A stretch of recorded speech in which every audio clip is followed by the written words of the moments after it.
Start strong, finish strong. Wolf is always scratching. Let's roll. Up at 3:45 a.m., cardio by 4:45 a.m., hitting the iron by 6:15 a.m., in my pickup truck by 7:15 a.m., heading to work, ready to get after it, ready to shoot. There's no substitute for hard work. I'm gonna make something out of myself, and it's gonna be so good, it's bad. Instead of telling you what I think you should be doing, or how you could be better, or I thought, well, let me just speak from the heart, speak from my gut, and really not have anything prepared, but just tell you what's worked for me. And maybe some of the stuff that's worked for me might work for you now, currently, presently, as you guys have your goals and ambitions, but then further on down the line, as you guys continue to live your life. This idea and this notion that you could be anything you want, you can accomplish anything you want, right? We hear that. You've heard that from the time you were little boys. You hear that now. You're already incredibly accomplished. You guys know that. The thing that has worked for me is to remember the hard times. So, and I'm sure you guys all have your processes. And again, I'm going to tell you what's worked for me. So before a big movie comes out, before, back in the days when I was wrestling with WWE, a WrestleMania match, anything big that would happen, I would always take a moment and I'd just remind myself, all right, I was evicted when I was 14. We were kicked off the island. We couldn't live in Hawaii. Had no place to live. A lot of shit happened then when I moved to Nashville. I was arrested multiple times by the time I was 16 years old. I would remember that, and it allows me then to be present in the moment and understand, holy, the stuff I have around me right now, this is the shit that I dreamed of when I was a kid. I am here. I played for University of Miami, played for great teams. Warren Sapp, Ray Lewis, they were my teammates. They were balling. Warren Sapp was playing tight end that time. I was starting defensive tackle. Yeah, they moved him over to D-line. And he looked at me, he's like, yo, dude, I'm gonna take your spot. And I said, you ain't taking my spot. He said, I'm gonna take your spot. I said, no, you ain't. We battled, and he took my spot.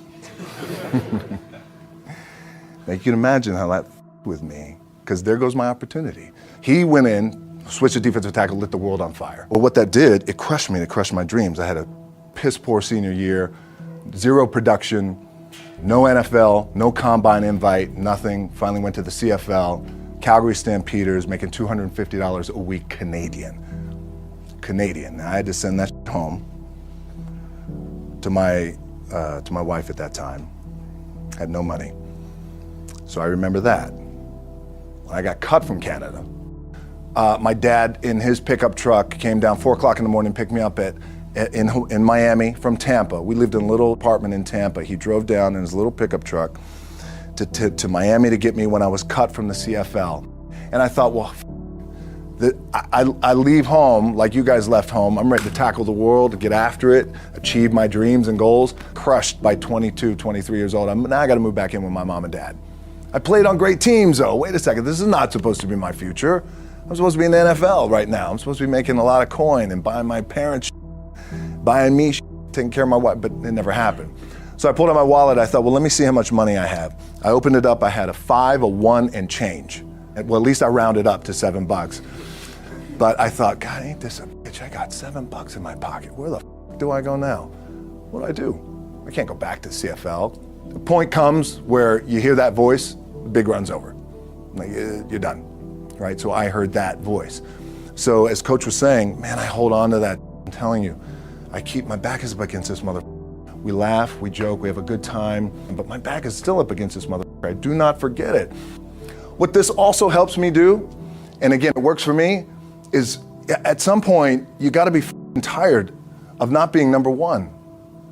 You have to be, and you gotta play angry, and I play angry. Now, I'm cool and calm with my approach, and when I step out on my field, which is a set, or, like, there's some, and you're always gonna have haters, and haters are like, well, God damn, man, how many movies are you gonna make, or how much shit are you gonna do? Like, you do a lot of shit. I say, yes, it's my ambition. Of course, why not? I could do it. Yeah, I love what I do. And not only that, but in what world do we not work every day? My back is up against this thing, and I started to play angry. by the way, and I still play angry. My last match, Brock Lesnar, transitioned, and I realized if I had to be great at something, I wanted to be great in this world of Hollywood and movie making and producing and entertainment, I had to commit, and like you guys have to commit. Obviously, you commit to something, commit to the goal. So I quietly retired. 2 years later, I thought, what did I do with my career? Because my movies were not doing well. I was written off. It was around 2006, 2007. I was like, I pulled a Jim Brown. I left when I was on top, like number one in the wrestling business, and I left. It was a ballsy, gutsy, some call it stupid move, but I had to commit and I had to follow what was in my gut. What helps me is to keep the hard times in the front of my mind, because it allows me to go into these big moments that I've worked my ass off, and you guys have worked your ass off. It allows me to go into these big moments with a different perspective. What it also does for me, and again, this is what works for me. Like, my back is up against this mother. Every day, it's against this fucking wall. But it's up against this mother because it's what I believe in. And when my back is against this mother, then there's nowhere to go but that way.